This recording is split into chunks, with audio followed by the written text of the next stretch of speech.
Every single person who ever came on my show, and I hear there was like 37,000 guests I've talked to, a lot of them came from dysfunction and a lot of them wouldn't appear to be teachers, but every one of them had something to say that was meaningful and valuable and that I could use to grow myself into the best of myself, which is what all of our jobs are. Your number one job is to become more of yourself and to grow yourself into the best of yourself.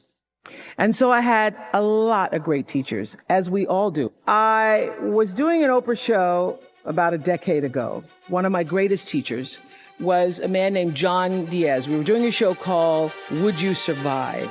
And on Tuesday, October 31st in 2000, Singapore Airlines Flight 006, a Boeing 747 from Taipei to Los Angeles, took off with 179 souls aboard. 4 crew and 79 passengers perished in that flight, a total of 83 fatalities. There was a typhoon rolling through at the time, and the plane went down the wrong runway. Now, what's interesting, John Diaz was on that plane, and he had had several indications, whispers, that he shouldn't have gotten on the plane, but he did anyway. He got on the plane, and he managed to be one of the survivors. And on the Oprah show, I was asking him, what do you think it was that you were one of the survivors? And I said, do you think it was your position on the plane? Because he was in first class and he was sitting on the right next to an exit door. And he said, yes, I think it might have been the position of the plane. And also my quick thinking, he says, and the fact that I didn't stop moving. So I said, you don't believe, you're not a religious man, you don't believe that there was some kind of divine intervention going on there? He goes, no, I'm not a religious person. I do not believe that it was anything divine. I don't believe that. I did see, he said, as I got knocked back into the plane, that it looked like Dante's Inferno, with people strapped into their seats and just burning. And it seemed a bit to me, as I turned and looked backwards, like there was a light coming out of the tops of their heads. I guess you could call it an aura was leaving their bodies, and some lights were brighter than others. It changed, he said, it changed me. It gave me a new kind of spirituality, in a sense, that I now believe somehow, I don't know how, but life continues on somehow through that light. And I thought, I'm not a religious man, but I thought the brightness and dimness of the auras were how one lives one's life, so to speak. So that's one of the major things that really has changed with me since then, he says. I want to live my life so my aura, when it leaves, is one of the brightest ones. I got chills when he said that. How does one lead a meaningful life? Because ultimately, isn't that what we all want? We want to lead a life so that however we transition, people can say, wow, that was a bright one. That was a bright light. First of all, I think that it comes from a deep sense of awareness about who you are and why you're here. It comes from being in touch with, on a regular basis, the appreciation and the holy gratitude that should fill each of our hearts on a regular basis, just knowing what a privilege it is to be here and to be human. To me, successful is getting to the point where you are absolutely comfortable with yourself. It does not matter how many things you have acquired.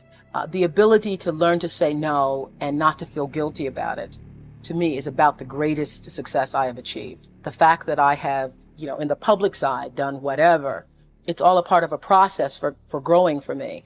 But to me, to have the kind of internal strength and internal courage it takes to say, no, I will not let you treat me this way, is what success is all about. It's the same thing that prevents you from being abused as a child, that prevents you from being abused as an adult, that allows you to build success for yourself. I will not be treated this way. I demand only the best for myself. All the mistakes I've made in my life, I've made because I was trying to please other people.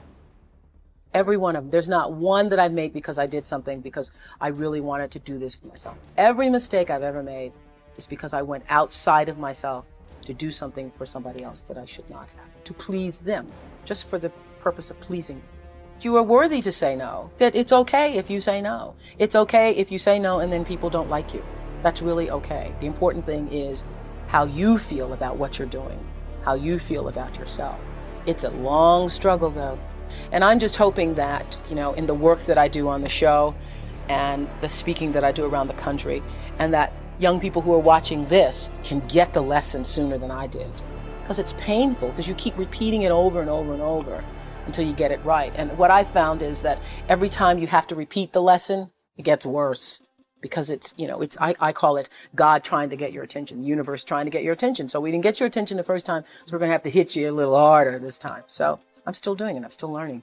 I say many times, the universe is always trying to get your attention. I use universe and God interchangeably.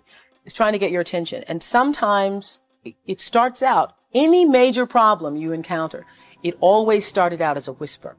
By the time it gets to be a storm, you've had a pebble knock you upside the head, you've had a brick wall, you've had the house to fall down. And before you know it, you're in the eye of the storm. But long before you're in the eye of the storm, you've had many warnings, like little clues. So now my goal in life is to not to have to hit the eye of the storm, is to catch it in a whisper, to get it the first time. And getting it comes from understanding I think the one thing that has allowed me to certainly achieve both material success and spiritual success is the ability to listen to my instinct. I call it my inner voice.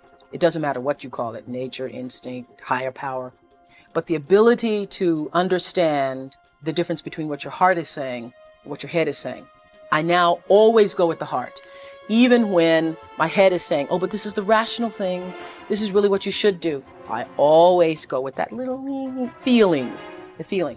I am where I am today because I have allowed myself to listen to my feelings. I feel that luck is preparation meeting opportunity. One of the biggest lessons I've learned recently is that when you don't know what to do, you should do nothing until you figure out what to do. Because a lot of times you feel like you're pressed against the wall and you've got to make a decision. You never have to do anything. No, don't know what to do. Do nothing. I wait. And that has been a big lesson. To be willing to be still with myself and trust myself and my higher power to help me make the right decision and to not feel pressured. See, I think, we create stress for ourselves because you feel like you have to do what other people, you have to do it. You have to. I don't feel that anymore.